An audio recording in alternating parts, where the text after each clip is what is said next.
Sorry. Love for myself through there.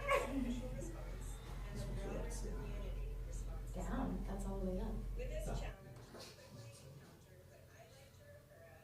Yeah, no, my audio's not on right now.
tags. Yeah, so you gotta find our name. How do they know where we're gonna go?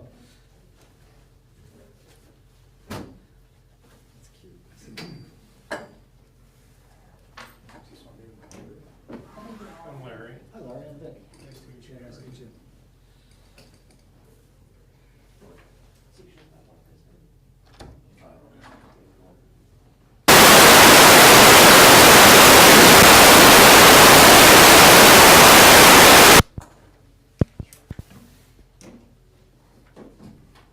Hey.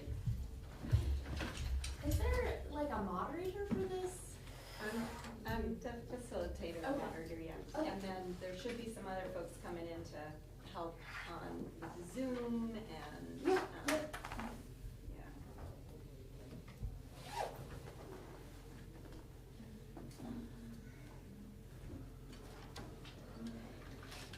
I guess you would.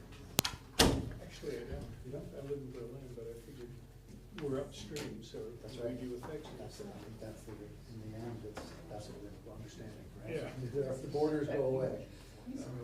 500 yards on the other side of the border or something. It'd be a good thing to come to.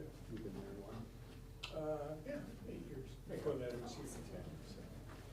You got one of the nice ones lying on that. They made us change the layout. It's still ours and, It's always yeah, I know.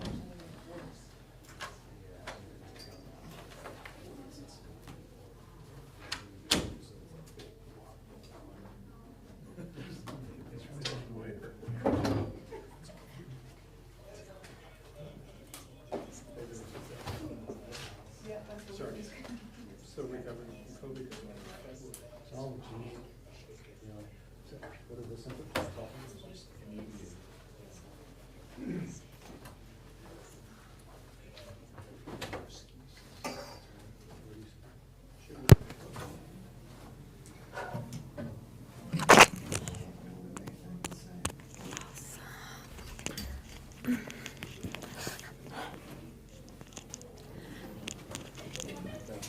I'm gonna have this one on you, if that's okay. That'll just make your, I mean, you could just, if you're not gonna move around, you can just leave it on there. No, You that's don't fine. have to clip it on, but you could leave it on if you want. I will, Do a lot of TV. thank you. Get that little mic.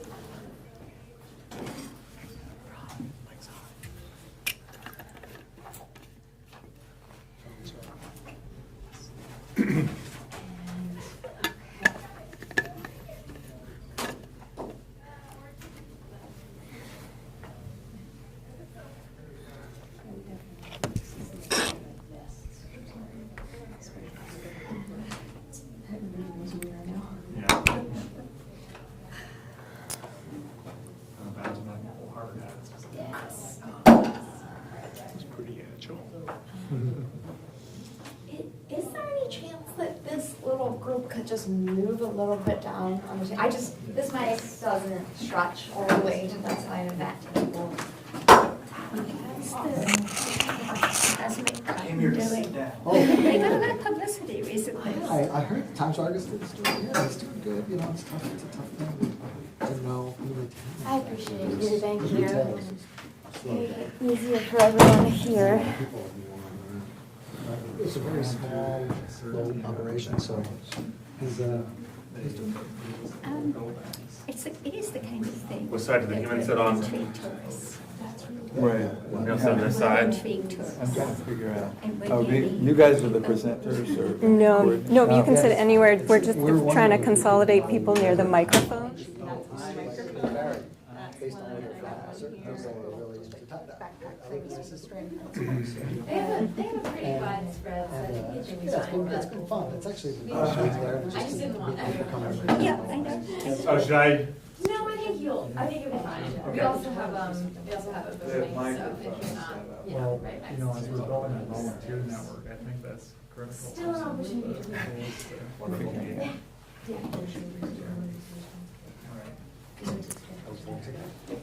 I think we're just waiting for our Zoom moderator to come. Is that you, Ned?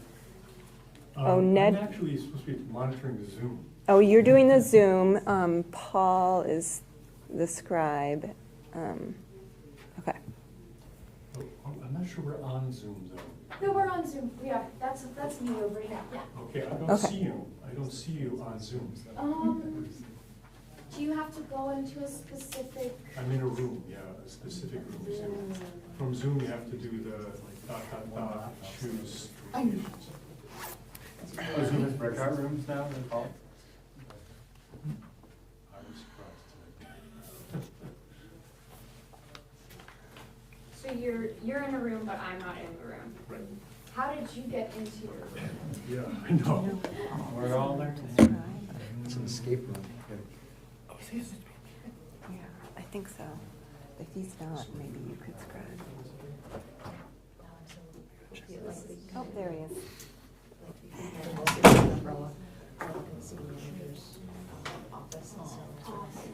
Thank you. Didn't have that note myself.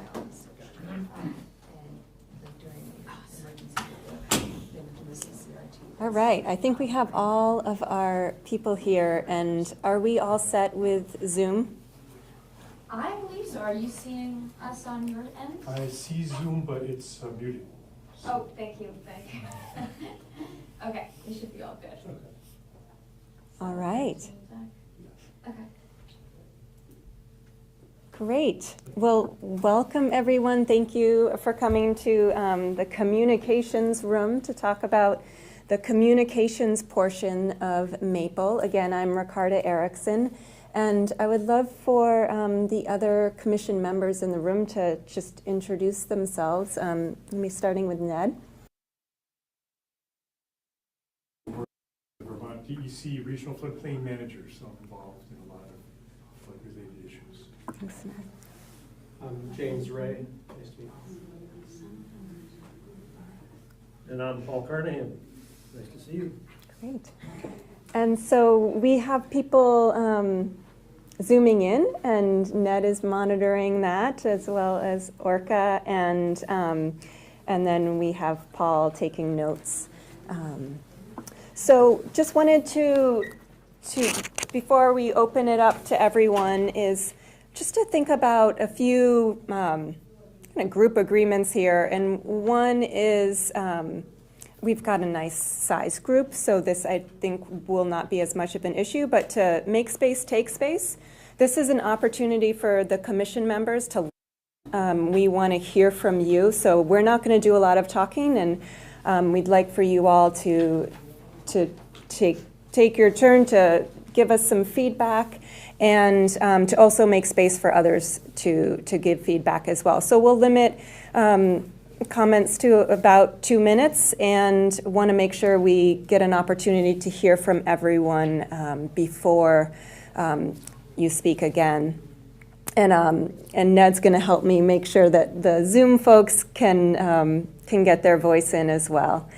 And so the other piece is we're really looking for your thoughts. There are no bad thoughts on the plan that we've put together. We would like your ideas to stick to the plan specifically. You don't have to have read it, but maybe if you haven't read it yet, give the chance for other folks to ask their questions first, so you can orient yourself a little bit to the plan.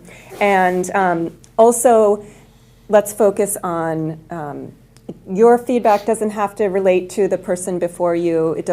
We don't need this to be a debate, but more just hearing all your ideas. All right.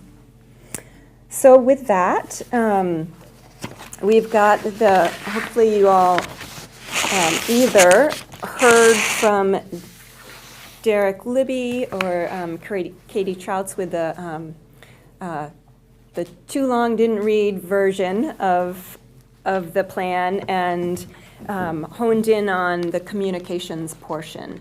But at this point, would love to just open it up to your thoughts, your questions, ideas about what might be missing from this, what you're wondering about. Really, this is your time to provide your feedback. So can raise hands and just go around. Ned? Evelyn, would you talk about that handout you gave me at the door? Yes, so I don't have it with me, but first I'll introduce myself. Hi, Thank you. Evelyn Prim, I'm the communications coordinator for the city. I'm actually in the plan. So the city has been trying really hard to get the tangible material that makes sense to people about this plan to our community members. And so one of the ways that we did that is we put together a little handout. It's on the table out there. It's the flood level guide. Fantastic, show and tell. So that's it. And this describes the U.S. Geological Service's data on the river gauge at the Winooski. So when we say if there's a flood, for instance, that's expected, we say it's going to, the National Weather Service expects the river to crest at 16 feet. What the heck does that mean? Before I had to learn all of that to do my job, it meant nothing to me. I don't know where 16 feet went. But the National Weather Service and USGS has done a really great job of updating their mapping system and communicating what that actually means to the different locations. And so what we did is we took that information and we put it into a guide that describes when the river reaches a certain level, this just briefly describes some key points throughout Montpelier that says this will be flooded at this level. And so with the continued improvements to their mapping software, we're going to have, hopefully, every E911 address in Montpelier will know at what level that address would flood. So some really exciting stuff that we'll hopefully be able to add to this plan within the next couple of years. Great, Have they thank ever you. been able to explain why they use different measures at different locations? That is a really good question. From the little bit that I know about the actual how that gets measured, there is a very few. There's surprisingly few people who do the mapping for all of like the eastern seaboard of the United States.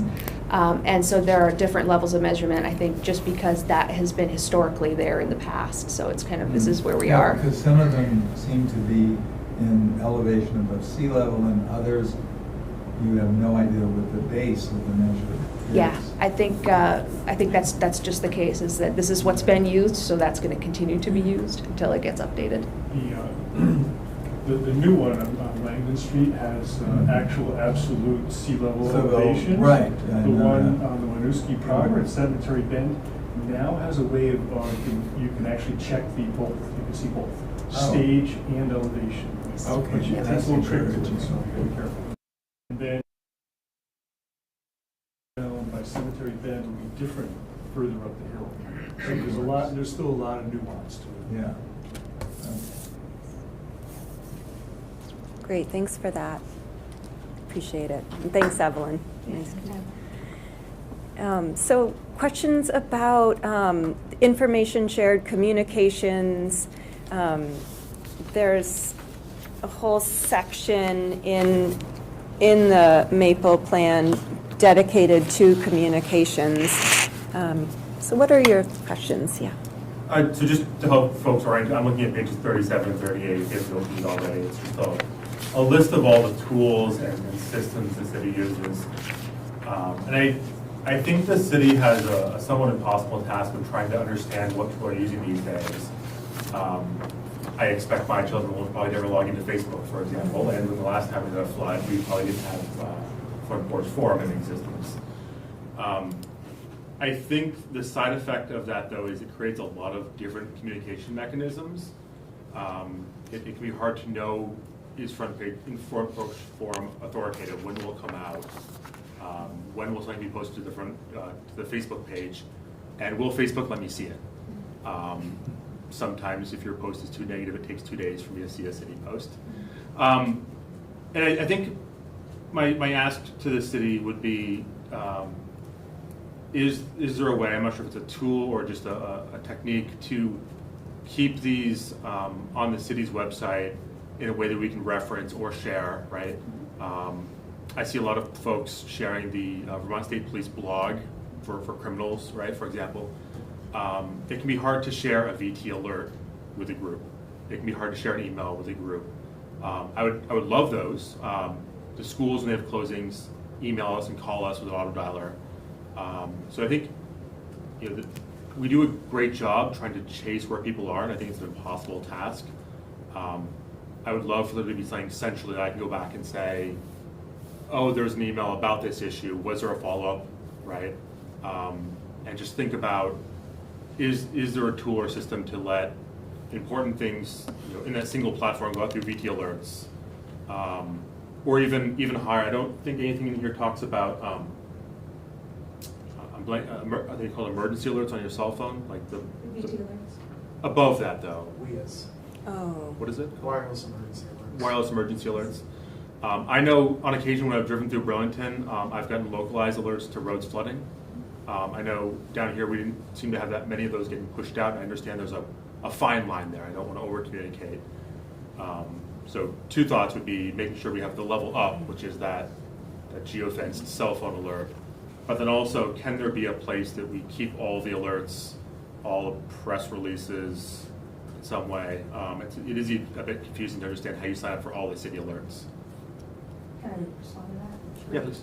So in the plan, take a look at this. So if you are on page 37, which is exactly what Stan was referring to, so it starts, you'll see at the very top of the page, it's not, it's on both pages actually, so the very top of that list is on page 36, where it says the VT alert. So this table is actually in the order of operations that the city sends out information and puts out information. So if there is a significant emergency to the point where we are sending out a VT alert, that's the first thing that we do. So myself, Matt Wilson here is the Communications and Program Coordinator for the Community Services Department. We're both members of the Crisis Communications Response Team. So each of us have a role. You'll see where it says the number 1 and number 2 person in that second column. That's the person who is has that primary responsibility for putting that out. And you'll see there's quite a few of us. So when I'm talking about doing this in the order of operations, it's all happening in the matter of minutes. So, one of us is putting out the VT alert. The other person is posting it on the website. And so to speak to the point about where to find the most accurate or the historical, archive of information, we have a communications page on our website. It's under the City Managers tab at the very top of the departments under City Manager. So that has a list of all of these items on it, the channels, so you can easily click to go to our Facebook, you can click on the YouTube page, all from that central page. And then also on the home page of our website, just so you don't have to dig too far, if you scroll down, there's a carousel of items. They look like squares with the scriptures underneath them. That's called the latest news carousel. So when an event happens, for instance, the flood, or there's this tile now, they're called tiles in website speak. But those, we always create one of those when there is a significant event happening. For instance, the July 4th celebration, that's gonna get a tile, it'll take you right there to all that information. So we started keeping a log of all the weather event updates after this past July. So you'll scroll through there. That's if you were to say, where do I go for the latest information? Go to the latest news carousel. That'll have what's happening when it's happening. And we do try to update that as often as we can. So this group is a group of 8 in the CCRT. And so we are connected when things are happening. And so you can also reach out to any of us too. Hopefully now you have our names, our contact info is on the website. So definitely don't hesitate to reach out to us. I think that also speaks to the community network conversation that's happening, is we want to make sure we're accessible. We live in town, we're part of your community. And so we want this is I think a great opportunity too to put that face to the name. Great, thank you. Yeah. This just occurred to me, as you were describing this, it occurred to me, if we get to the point where we've got a big emergency like the flood last year, I wonder if there's a way to just, I know you're talking about tiles and blocks and everything, if there's a way at in the times of a big emergency, just essentially take over the entire city webpage, maybe even with different colors and everything, so people can go there and they'll see, oh, this isn't the same thing that I see every time I go there. This is the big thing. That's a great suggestion, and I know we can customize, so there's certain things that we have the ability to customize on the website. For instance, that big image that crosses the entire top of the website. So that would be a great place. Anybody that goes to the homepage would see that. And as far as changing the colors, I do like that kind of color coding to the different types of an event. So that's something that I can reach out to our web development team to see if that's an option. Great, thank you. I have a question. So if something happens, there is an emergency, and somebody, say they're out of town, they're on their way back into Montpelier, they get one of these VT alerts. Is there a link on there that goes to the page with all the other information? There should be. So if we're one of the ones that are putting out the VT alerts, it's in our plan that we have. Here's where you go to find more information. So exactly for that reason. Good. And another thing that we have learned, having gone through now so many different disasters in our working time, that we want you to know that where that VT alert is coming from, because different municipalities, actually you could speak to this a little bit more too, but we are as trained people for the city of Montpelier, we can put out VT alerts, but there's also other people in different parts of Vermont that put out VT alerts as well. So one of the things that we wanted to make super clear is that if you're getting a VT alert and it's coming from the city of Montpelier, we want to say that right up front. So ideally, every VT alert that would go out from the city would say, the city of Montpelier says, or is warning you or telling you about ... And then here's where you go to follow up. I'll just add one quick plug for VT Alert. So best practices is not to put a hyperlink in the VT Alert because folks in rural areas might have limited cell coverage. So you don't want to redirect them somewhere else. You want to give them actionable information in the body of the VT Alert, right? Here's the situation, here's what we want you to do. You can add a hyperlink if you want to, but just make sure that you include that actionable information because if you're out in Calais somewhere, you don't want people trying to load a web page to see, oh my God, what's happening. And can I just ask what your name is? And I'm sounds Sid, like you're knowledgeable. Yeah, so I'm What's Sid your Pollock. position? I'm You're the what? Big? Sid Pollock, Pollock. Yep. And I work for Vermont Emergency Management. I'm the regional coordinator for this area.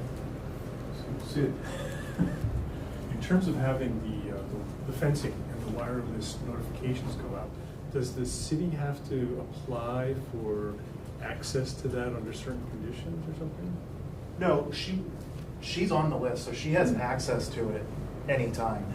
The process is essentially the elected officials, whether that's select board or city council, signs off on a piece of paper that says, here's a list of people that are authorized to send VT alerts on behalf of our municipality. Then we require them to take a little bit of training to go along with that, just so they know how to use the system. And then once that's done, they're blessed. So they'll go from mobile phones, cell phones? Yes, but Bailey Bridge is closed or something like that. Yeah, and it's only going to go to folks that are signed up to receive alerts for that jurisdiction, Yeah, right? but what if it was, can you override that and just all cell?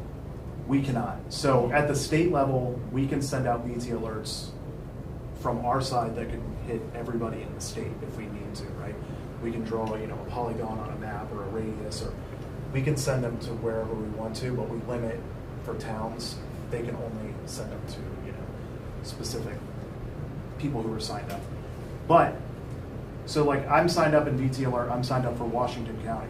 So just because I live in Barry Town, I still see the VT alerts for Berlin and Montpelier. I see, when she sends them out, I see them.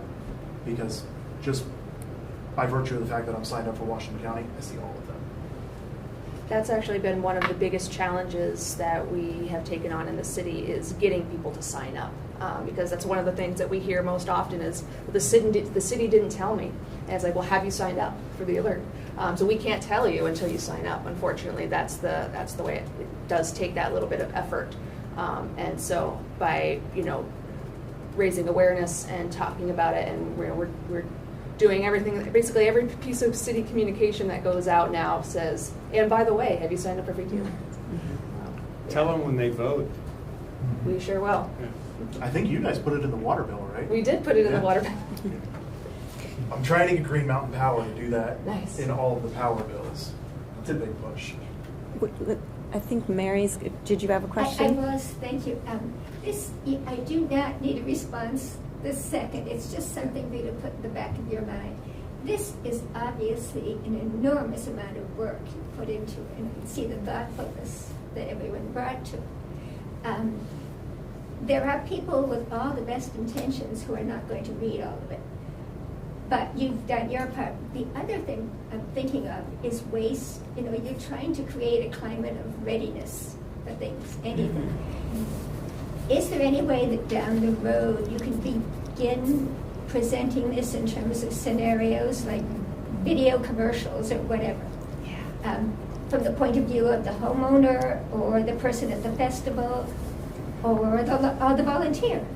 This is the situation. Oh, now I know what I'm going to do. And by the way, did I sign up for? Thank you. Thank you. That's wonderful. Yeah, that's a great thought. And just also, nothing, we don't have to have responses to everything, so I appreciate that. You couldn't have every scenario in the Yeah. world, but you would be creating what you've done this work on, is getting people ready. And I also wanted to mention that we are going to do some trainings. The consultants are going to do some trainings. So for the folks who might not necessarily read through the whole thing, to go to a training to think about the steps that they need to do to check things To bring it off to them, yeah. their list. Sometimes you have to make people have. Absolutely. Yeah. Great. Ned. I got pigeonholed before I showed up by a friend, and she said, well, what about if the electricity's down and communications are down? How are we getting the word out? Mm-hmm. Just to put that out as something to follow up on.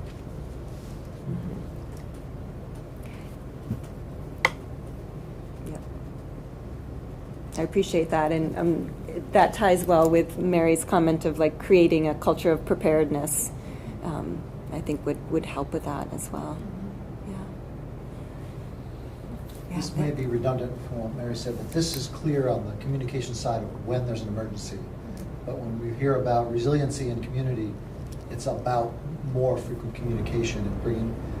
Does that belong in one of the other categories of the commission? We're here tonight about the preparedness. Maybe it's in the regional planning, that level of communication. So just that note that's important ahead of time, so that we're kind of in the habit of communicating. Absolutely. Yep. Yeah, and that you may have noticed too in the plan, it talks about what you can do in blue sky days, and I think that's a piece of it too, is sign up for the alerts and practice that communication, go to the website and the trainings, and have your checklist ready. And it's a lot, as Ben mentioned, it's as John mentioned, it's a lot to ask of the community, but we are all a part of this as well. Absolutely. Yeah. Good point. So just a quick comment to his point about what are we going to do if the power's out. So you do have the physical posting locations. It's only a requirement that you have 3. You can have 3, but you could expand that list and include any sort of community. You're talking about that neighborhood plan. Maybe have one place in the neighborhood where folks know this is where important information is going to be pushed out. Is there a reason the hub isn't included in that list? In the list of Physical locations. It seemed like an obvious. During the flood, I think the most congregation was right there, right? There's a lot of very big informational signs. I think it's just because it's its own bucket down below. that's why it's not, but we could definitely put it up there for redundancy. Yeah, I think that's a good point. Yep. Absolutely. Mhm. It also strikes me that communication is two-way. And so Yes. when people have needs, or they're concerned, or they're wondering, there's an information clarification, information help request, all these things happen. It strikes me that there's a lot of work there, but they're on the city page or someplace, there must be a place where people can log in and say, what's happening? I didn't get it, help me, or I need help getting out of here, or whatever. Somebody's got to be able to pick up on that at the hub, or as a volunteer, or somehow, but there's got to be a way to log those things Definitely. and follow up on it, of course. Yes. I think that might be to a good extension of the members of the CCRT, and just because it's not explicit in the plan, we could spell that out and say, reach out to these people. And I think specifically, the reason we have such a diverse group of us is because we each have expertise in our own departments. Like our person from the clerk's office has that connection to elections and other sorts of municipal dealings. Our DPW person would be our key go-to for infrastructure questions. So yeah, really having that explicit in there really would then draw the attention to these are people, actual people that you can call or email. And we will get back to you.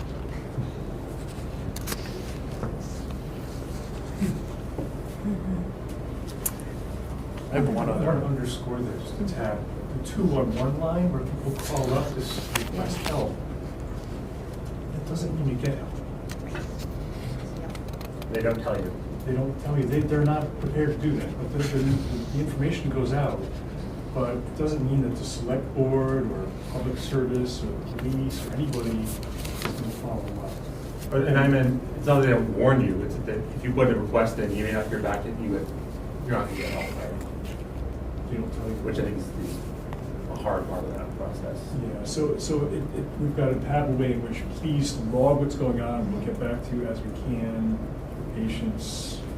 But anyway, I'm just saying that it's hard, but there's got to be some way that there's a readiness to pass it on to the hub or to follow up.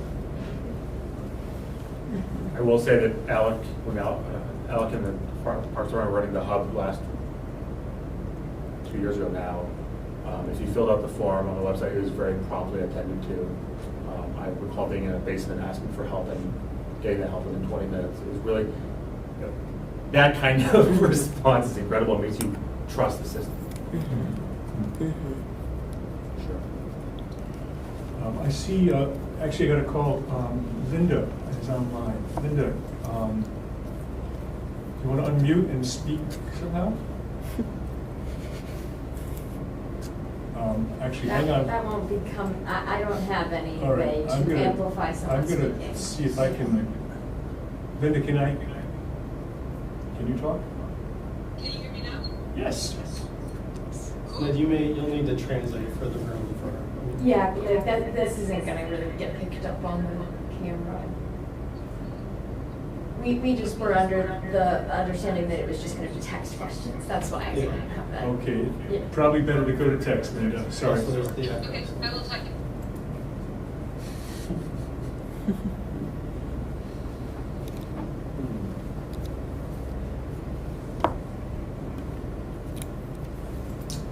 Sid, is your group responsible for flood alerts? Do you run it and know it? I'm not the administrator, but I work with. Your department?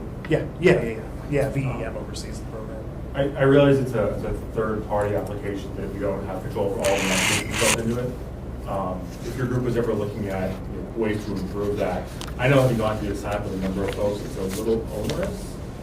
And it would be nice if the sign-up process was as simple as possible.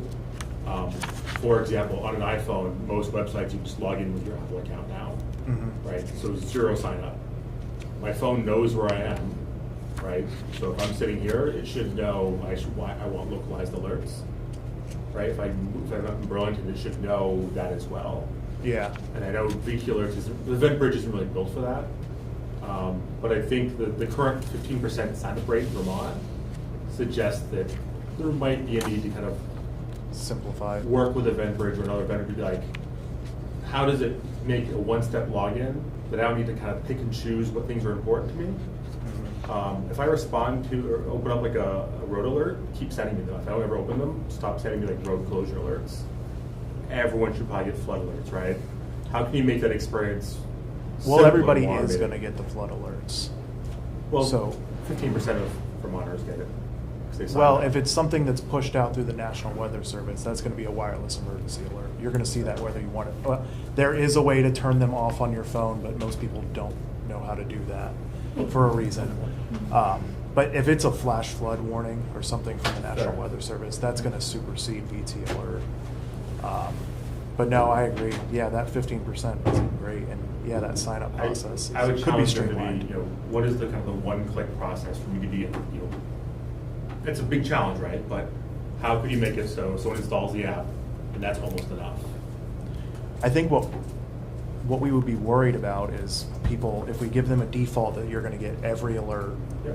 they're just going to uninstall the app. Yeah. They're not going to go through the steps to say, I only want to see these certain things, and maybe they'll just get frustrated and delete the Sure. app. Sure. But no, it's definitely feedback I can bring. But you can also track, again, you could, if I don't ever click that, you send me an alert for a road being closed, right? Mhm. If I don't open it, they can know that, and they can stop sending me those, for example, right? It could be a little tailored to the individual based on what they'll click on.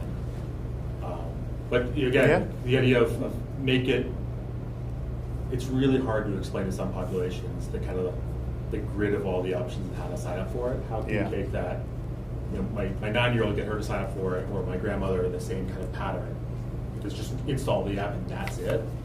How close could we get to a reasonable system? Yeah, absolutely. Yeah, I'll bring back the feedback. I talk to the administrator every day, so. And let's hear has Linda Yeah, I taken your? have comments from Linda. Okay. So Linda wrote, I want to reiterate the question about what happens if power or cell service goes down. We should be prepared for that. We were very lucky in 2023, but North Carolina showed us what happens if we're not that lucky.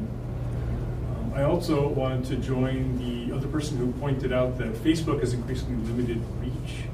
It worked great for me in 2023, but I'm aware fewer and fewer people are still active there. Putting some kind of banner on the city website would be excellent. I was looking for something like that in July 2024, and felt like I wasn't seeing it. In July 2024, there was no middle of the night communication from the city. Many of us were up all night, keeping an eye on conditions, and were looking for updates from the city, but we didn't find any. We learned later the city had been working it all night, but we didn't know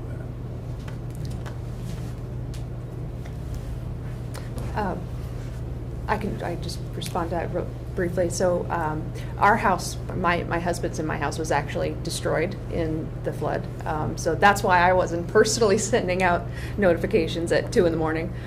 But I was in communications with our team all night. And the reason we did not send out as many as we did before is because we really didn't have the need in Montpelier. So for instance, we did not see the inundation flooding that we saw the year before. So that it does. I just wanted to mention that just briefly to explain like why for instance for the frequency of events and like Sid says too, it's a very fine line to establish between sending continuous updates or too many and then not enough. And so we did hear that as feedback from the 2023 flooding event that people were the city was sending too many VT alerts, and so they were just ignoring them. And then at the same moment, we had people saying that they didn't hear anything from the city. So it's an incredibly difficult line to balance, and that's why we stress if you want to get updated, please sign up for VT alerts, and especially because it can call a landline. So even if you don't have a cell phone or internet access, it'll still call your landline telephone, which is pretty great. Just one thing, and to go back to another topic, people who see those scenarios as videos also might be drawn back to looking through this, even though they might have felt overwhelmed by it at first. Yep.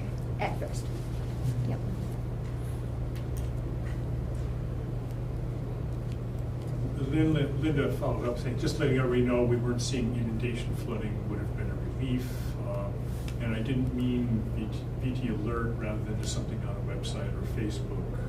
And sorry to hear about your house. Thank you. That was great. Yeah, so timing, I think that's a good point of like the question around timing and what strikes The right balance. And it's not something we have in the plan, but it's something that we could incorporate as well.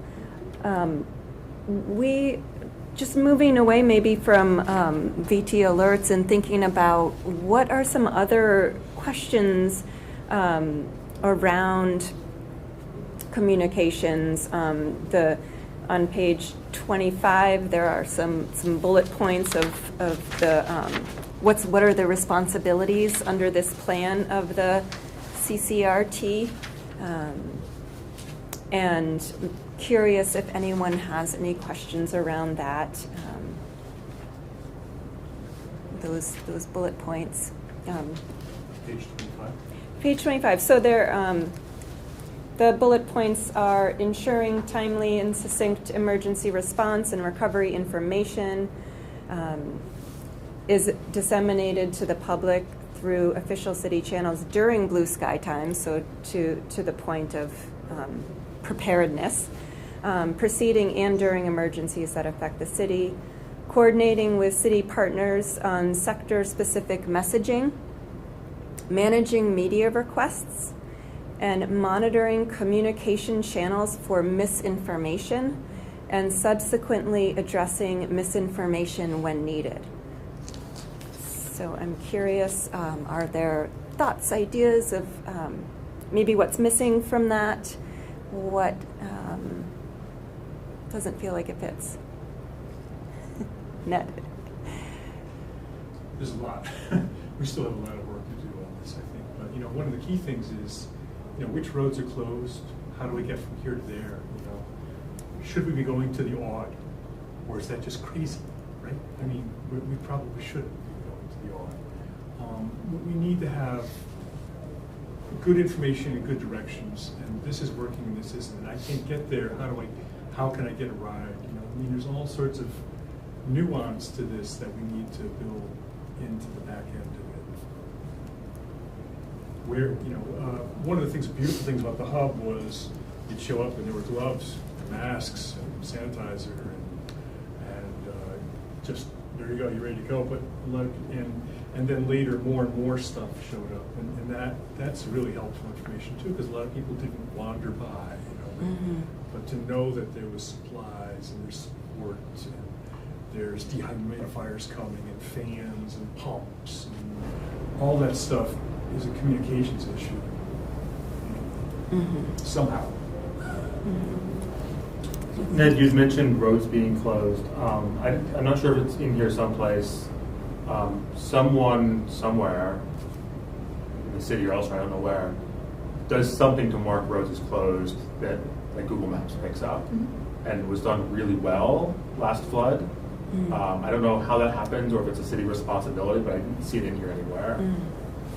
And I think as more and more folks are using like cars with GPS or have a phone, that for me was how I got supplies to Barry through the network of back roads to East Montpelier. So maintaining that was really well done. I don't know who to thank for that, but it needs to be also maintained. Is that the city members? I can respond a little Great. bit to that. So if it's a state road, Yeah. that falls under VTrans. They keep track of all that, and they'll send those alerts out to Waze, which I believe Waze backfills Google Maps because it's all one company. But what we did during the eclipse is because we knew that a lot of local routes were going to need to be closed, we found that Waze will actually allow, kind of similar to VT Alert, you can assign somebody from your municipality access to like a Waze admin account where they can mark those local roads as being closed within Waze, which was very helpful during the eclipse, because, right, we didn't want people taking certain dirt roads that have never been there before, and so we pushed that really hard, and it takes a little while. I will say it does take a little while to get that access from Waze. But do you guys have somebody assigned? So I know the police department is police department and public works in tandem are the primary people that monitor traffic congestion and Okay. things like that. Yeah, it might be worth noting that you can create a municipal Waze account. And then there was 511 is updated as well. I'm not sure what. That backfills from, Yeah. V-Trans data. It happened, however it happened, it was really well done. Awesome. I think in the category of misinformation can also happen without the intent of misinformation. Hi, John, are we? Giving you like a 3-minute warning. Okay. Thank you. Oh, shoot, I'll talk fast so I don't have the last word. Misinformation can happen without the intent of misinformation. My career is built on helping technical people talk to non-technical audiences, because that breaks down all the time. And in these scenarios, we have any number of technical experts trying to communicate to a broad public audience. And through well-meaning and good intentions, things can still go awry, because acronyms inevitably find their way into it. Hints at locations that they know about, but words like breach sneak in when the dam was not breaching, it was doing exactly what it was supposed to do. Clarity of language has mattered and is going to continue to matter tremendously, and I think I'm going to keep pushing for that as a member of the commission. But I think as part of the workshops that we do, just kind of hammering that home for all involved. Who's getting this, and is the language I'm using crystal clear to people who don't sit next to me in my department or in my whatever? And that's hard. It takes concentration and thought on the part of the people sending out the word, as you all well know. And so, yeah. Thanks. Yeah, and are there any questions before, unless it's a question from somebody on the Zoom? No. Before I hand it to Ned, any other questions? No? Okay. Ned. Just also thinking about radio, the old like school's out kind of thing, and even though VPR is not going to tell you much, our radio stations, if there's a normal contact thing, basically saying tune into your local website for these towns. Many towns won't have that, but a lot of people here could have that. Are there any towns that have local radio stations that just read text? Not that I'm aware of, no. That's a good point. Yeah. But in Central Vermont, WDEV is really very, Yeah, they're people fantastic. rely on it a lot. Yeah, we send them all our press releases, and they're very good about following up, especially if it's an urgent thing. Like, I'll just call sometimes the station and say, if it's an emergency type situation, they pick it up right away. Mm-hmm. But even just to plug like story time with the police department or things like that, and this event, that's it's one of the nice parts about being like a small town in Central Vermont is you can actually have that one-on-one relationship with your local DJ. Calling in for a request. The other thing I would ask about is, does the city have an articulated communications plan with the school districts, U32 as well as Montpelier? Yeah, so we do. We are, part of the standing up of the CCRT was to create a connection with the school district. So we do, all of our press releases and emergency information goes out to the consortium of school administrators who then branch it off to everybody in their networks. And we actually, along with Mayor McCullough and City Manager Frazier, we've been working on just reestablishing more of a like month-to-month check-in of what's going on, events, and how can we coordinate better and be better community partners with each other. So yeah, it's been great to be part of that as well. Thank you. Well, I believe we need to wrap it up. Thank you, everyone, for your comments. Between Paul and I jotting notes down, I feel like we've gotten a great amount of feedback, and just appreciate your thoughts and attention to this. And we're going to head back into the auditorium for our final closing. Thank you. Thank you. These names. No, I saw Lane over there. You see some familiar. In talking to people, defining your board plan.